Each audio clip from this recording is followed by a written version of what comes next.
So Josh is the resident esports gaming geek, just like me on the call. And so it's fitting that we're going to end on this kind of what I think is a really fun note. I want to start with this. Esports has become really big recently. We're talking 6-figure, sometimes 7-figure prize pools at some of these events, hundreds of thousands of attendees and stadiums. Like I used to be like, oh, this is totally gimmicky. And now I'm like, yeah, this is a thing, right? But esports is not the same as gaming, right? Like, and it's not the same as streaming gaming. And I'm curious, Josh, if you could educate me and everybody else on what that actually means.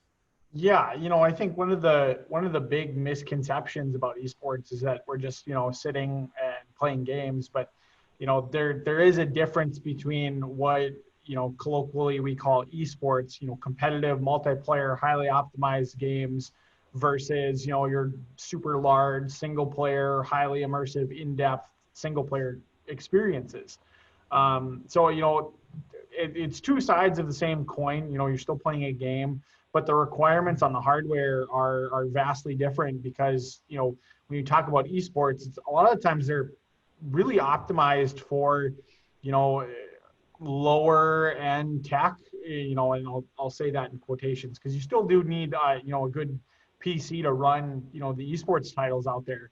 But when you take a game like CSGO that's been around for 10 years or League of Legends, it's been, a 10-year-old game. They haven't changed all that much over the last, 3, 4, 5 years.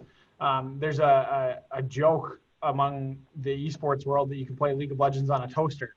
But when you talk about kind of that high-end gaming experience, like, your Assassin's Creed Odyssey or some of these like giant open world games that have come out in the last couple of years, the computing needs are drastically more, it's more intensive to be able to run those really high-end experiences.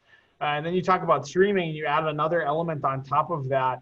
It kind of goes back to that, what are you trying to accomplish? Are you running a ton of things in the background? Are you multitasking? If you're streaming out your gameplay, it's just another thing that your computer has to deal with. So making sure that you pair your CPU with a good GPU and the supporting hardware, that'll really make a difference when it comes to esports or just gaming. So CSGO will run just fine on an i3. Skyrim, you're going to need an i9, yeah? Yeah. Just kidding. Cyberpunk 2077, you're probably going to want an i5. Yeah, yeah. Like that. Well, and it's, as new generations of games come out, I mean, that kind of high-end side of things just keeps pushing the envelope, every single year. So, you're going to see higher in-depth, visuals, the ray tracing and all those other crazy things that are coming out. You're going to need a stronger processor to kind of keep up with that. All right, we're going to get back to this gaming conversation, but I just got a very technical question that came through, and I think it'd be great if we could answer that now. I don't know who this is going to go to. I'm just going to throw that out there and let one of you catch it. Here it is verbatim. I'm curious about VDI and more centralized computing. Are we seeing businesses and education customers building out larger compute pools to support VDI, HPC needs, etc.? And the example, I recently completed projects to design solutions for both the examples I just quoted, large global VDI leveraging both Citrix and VMware, along with large HPC cluster for an insurance actuarial team.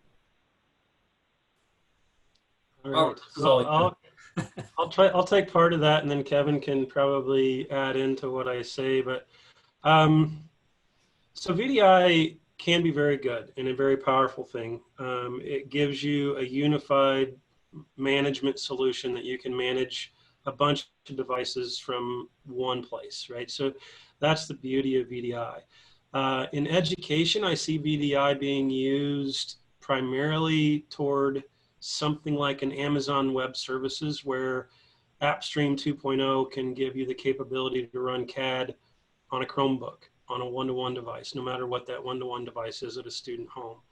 So in a limited scenario like that, I think the ability to give students remote access, especially now with what's going on involved, is a very powerful thing.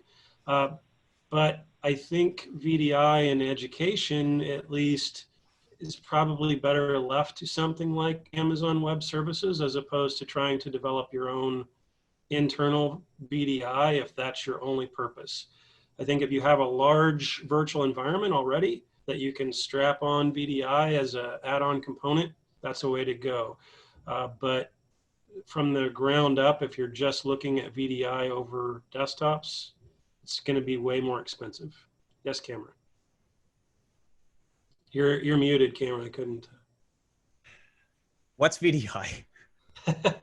Virtual desktop infrastructure. So basically the ability to take a thin client of some sort, like a Chromebook even, and run a full-on desktop application on it, just like you were running it on a very powerful computer, because you're utilizing web or cloud resources as opposed to local resources.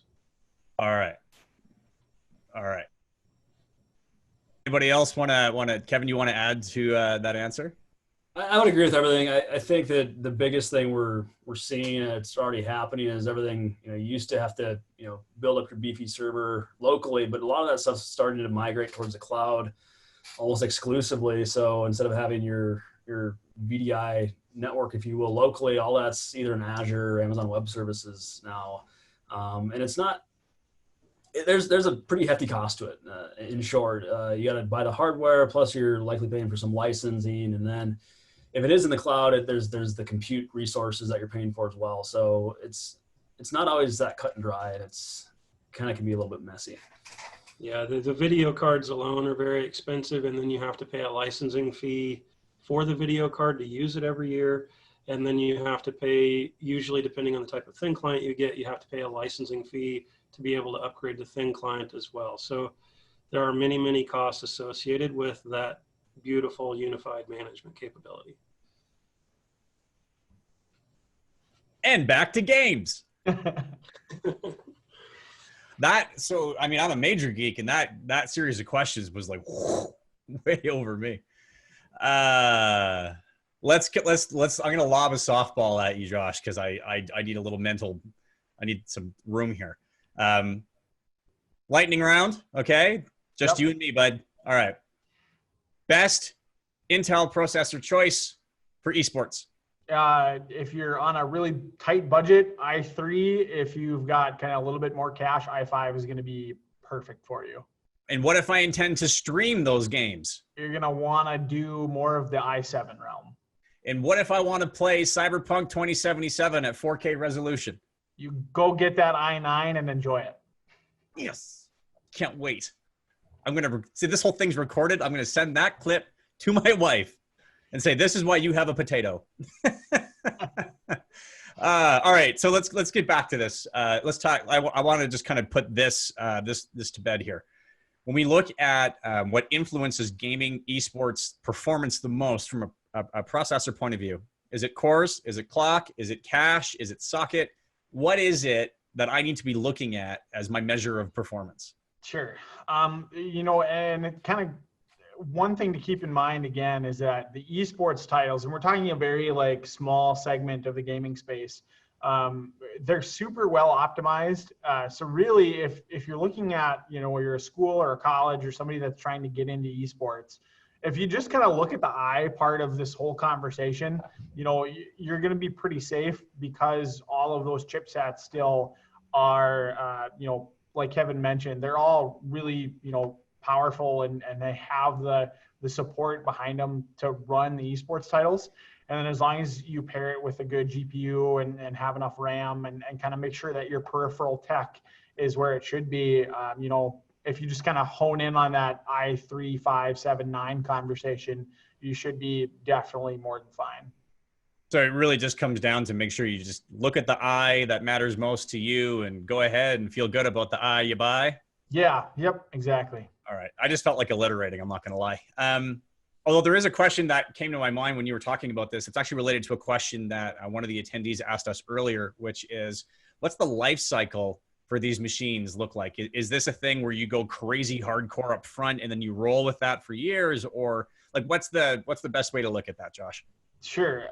Especially when it comes to esports, Again, because the games are so well optimized and we're really, utilizing the whole machine instead of just a processor, as long as you're going with good quality hardware, that build is going to be relevant 3, 4, 5 years down the road. I'm playing at home on a 4-year-old machine, and it's still playing the relevant esports titles that are out today. So, you can feel good as long as you're going with a good, solid quality build, and you get tech that is, relevant now. It's going to live for a few years, and you're not going to have to worry about replacing the whole machine. When you get down into that 4 or 5 years from now, you might want to, add more RAM or update your GPU or whatever, that kind of auxiliary tech that you might have. That might be a better place to look at. But the processors are going to be relevant, and the whole machine is going to definitely have a pretty long life cycle in the span of like esports and gaming. So it sounds like if I want to get into this gaming thing, that I need a quiver of computers. I need my practice computer. I need my travel computer. I need my game day computer.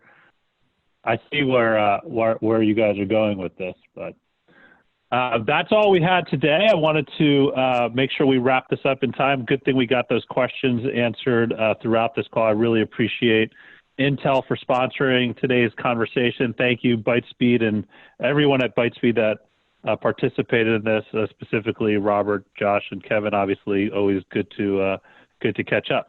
So with that, we will end it today, and appreciate everyone's time, and have a great day.